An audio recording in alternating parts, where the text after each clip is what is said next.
Ignition sequence starts. 6, 5, 4, 3, 2, 1, 0. Liftoff. We have a liftoff.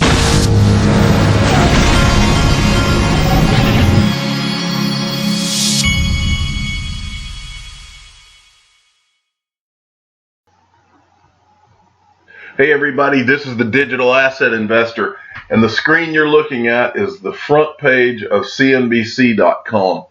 And this pretty much summarizes everything that I have been yelling from the rooftops about the global stock markets and how they've been propped up for the last 10 years. No one ever fixed anything from the financial crisis of 2008. They did nothing but papered over it, and it's been one big scheme for the last 10 years. And this guy just flat out admits it. This is David Tepper, who's a hedge fund titan, and he says the Fed is done supporting stock prices, so cash is not so bad as an investment now. In other words, the Fed is no longer going to keep interest rates at zero so that your stock prices can go up and the banks can make money for doing nothing. They're not going to prop up this stock market the way they have been the last 10 years to create a false impression of an economy that's booming when nothing was going on. Banks were not lending money the way that they did before the financial crisis, not even close. In fact, I have banker friends who I asked the question, what are you doing that banks do to make money? And they would say nothing because all they were doing is getting money from the Fed for free and then loaning it out, not in large amounts, but in tiny amounts. And they were making, and in many cases what they were doing is they were taking in money from the Fed, these banks, and then just investing it in the stock market to make the money on a booming stock market. Imagine what it would be like if you had the word bank on your office door, and for that reason it meant that you could be handed billions of dollars to turn around and invest in a booming stock market, or even just park it in a something yielding 1 or 2% and get paid for nothing. That's what they've been doing for 10 years. And the gig's up because now interest rates are rising. And once the interest rates rise, the debt that they have all put us in, the debts of the world, including especially the U.S. debt, the U.S. debt is the largest debt in the history of the world, period. In the history of the world. And that's all that you got. Those guys made themselves rich over the last 10 years in the stock market, and you got the largest debt in the history of the world. And so that's what they've left us. Go look at the U.S. debt clock when you have an opportunity. I've shown it many times. But we, as crypto investors, that's part of the reason. What these guys have done is part of the reason, in my opinion, that we're at the greatest point in the history of the world for investing and for potential, if you see it for what it is. And I'm not saying that immediately all of the money leaving the stock market will flow into crypto, but I am saying that I believe that because of what they've done, that the mother of all bubbles, they won't call it a bubble, which tells you it's really a bubble. The mother of all bubbles is the global debt bubble, and that bubble is the one that's bursting. Now, when that bubble completely bursts, there won't be anywhere to go except, as I've said before, gold, silver, and bling, bling, bling, crypto, the deflationary new asset class. So moving along. All right, we've been talking a lot about, and Brad Garlinghouse the other day, he talked about the regulation and how the U.S. regulation had not come along near the way it should have. But that didn't mean that the regulations have not come together in places like the UK and Singapore. He mentioned those places, okay? And the overall point of that is what the SEC and what the United States does. Yes, of course it matters. In the short run, it matters. But they're going to get in line. And the reason they're going to get in line, and I've been saying this for quite some time, the reason they're going to get in line is because of what the other countries are doing.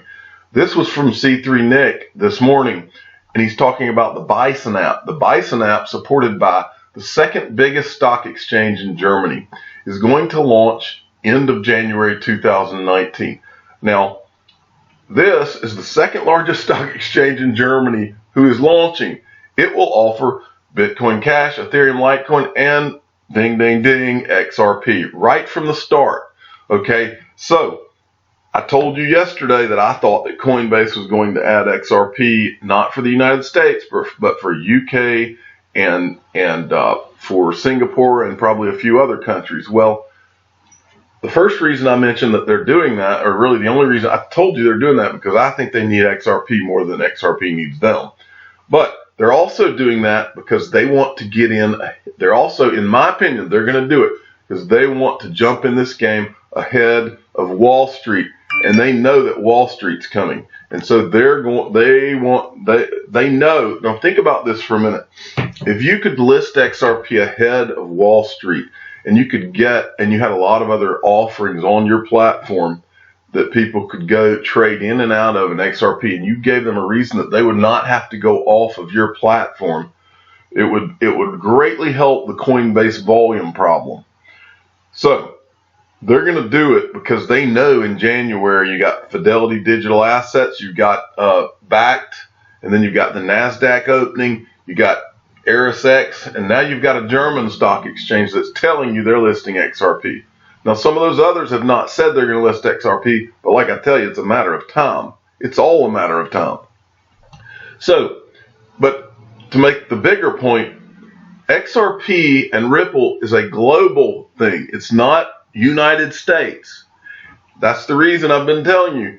This is not the U.S. They could even do something bad. They could even declare XRP a security.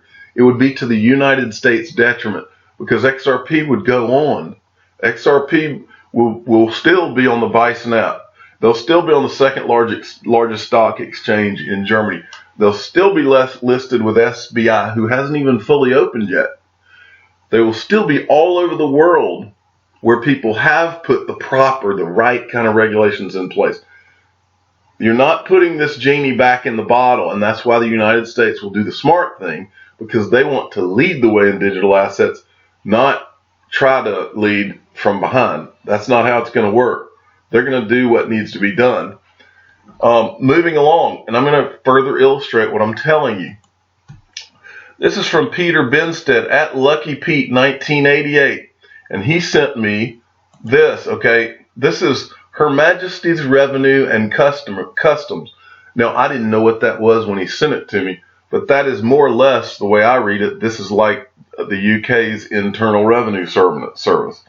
So he sends me this. He said this was published yesterday. Policy paper, Crypto Assets for Individuals, published 19th December 2018. They go over everything having to do with crypto assets, what they are, exchange tokens, utility tokens, security tokens, which taxes apply, income taxes, financial trading on crypto assets, mining, fees from mining, airdrops. See, everybody, because look, this when you hear regulation, like yesterday, what we were showing, Alex Cobb had come across a bill in Congress, and the bill was about virtual currencies and price manipulation.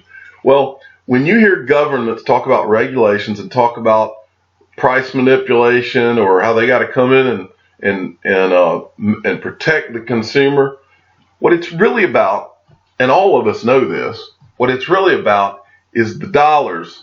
I think P. Diddy said it best. It's all about the Benjamins.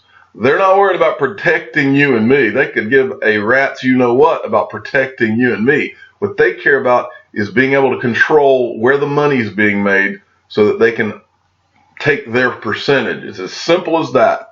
And anybody who believes otherwise, you need to think again and go. You might want to go study. You might want to go take a few accounting classes and study a little more, because it's all about the money for these governments and regulatory bodies. There's a reason that the wealthiest people in the world are the ones that get audited all the time, because they have the most money. I heard, regardless of what your politics is, But I've heard both two conservative radio show hosts. I've heard Sean Hannity say it, and I've heard Rush Limbaugh say it in the past, that they've been audited almost every year that they've been in the public eye. And there's two reasons for that. First, because they make money, and secondly, probably because they have enemies in government. But the government wants the people that have the money. They're not, they know that crypto assets represent a real threat to not being able to track the money.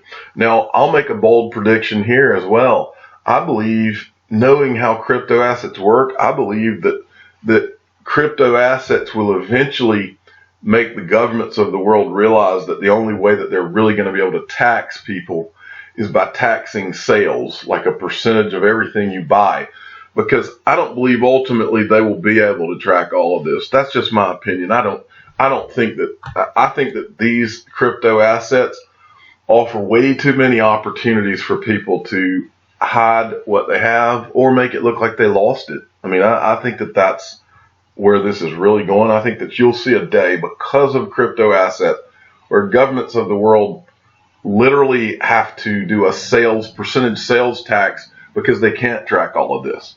And I think that's good for the world, because it'll simplify everything. It'll be straight across the board. Everybody who's buying things, you'll be paying your percentage. It'll be fair as fair gets. So I don't have any problem with that. Next, let's look at the market today. It was up as high as 133 billion. We're at 130. So in approximately 5 days, this market has added 30%, 30 billion on top of 100 billion, which is what it was about 5 days ago. So you see how fast this world changes, and that's something that's important for you to understand. Not more than 5 days ago, crypto was dead, Bitcoin was dead. This is what all the media was telling you. And here we are, $30 billion later, 30% later, while the stock markets of the world have been crashing, and you're looking at a completely different story. So the Rippening, at the underscore Rippening, he made a very good point. I've been through at least 4 or 5 of these mega bull runs. He says the higher the XRP price goes, the bigger the movements will be. Between $1 and $5, we will see 10, 20, 50 cent movements on the 15-minute chart. $10, we will see $1 movements. $50, we will see $5 movements. I'm bringing this up because I'm watching myself starting at 1 cent movements. And I thought that's very true. And then a guy named Good Texture saw the Rippening's tweet, and he said this, and this is very true, people. Listen up. He's at Good Texture. You should follow him. Smart guy. Visualize, practice, recite, become acquainted in advance. Bear runs are fairly straightforward. Maybe you vomit a little. Bull runs are far more stressful. You mean if I sell now, I can be 100% debt free? Oh, honey, it's dropping. Sell to lock in our student loan payoff. And those are the kind of thoughts that begin to go through your mind, people. And he's right. This is the type of thing you begin to think about, because it does get a little hairy. You do stare at your portfolio and go, wow, this could change my life. But what I say to you is, just understand what you're invested in. Understand how big this is. Understand everything we've talked about during this bear market. And look at the big picture. Take a step back. And and I think that DM Logic a while back said that the smart thing, and I think he's right, you should, before this thing really gets going, you should all have price points that you want to take a little bit off the table. It could be your price point, who knows? I don't know. I'm making things up here. You could say, I'm going to take X amount off the table at $5. I'm going to take X amount off the table at $20 or $100. Whatever your thing is, you should have figures in mind. I do. I mean, I'm not going to go into them, but I've thought about that. I'm the digital asset investor. I'm not an investment advisor. This is for entertainment purposes only. Please subscribe and hit the like button and tell your friends and family. that you need to get ready for a bull run. Even if we're not in the bull run right now, we've had a pretty good flash of a possible bull run, but you need to get ready because it'll happen faster than you think when it happens. And when it does, you need to be thinking about some of these things. Thanks for listening.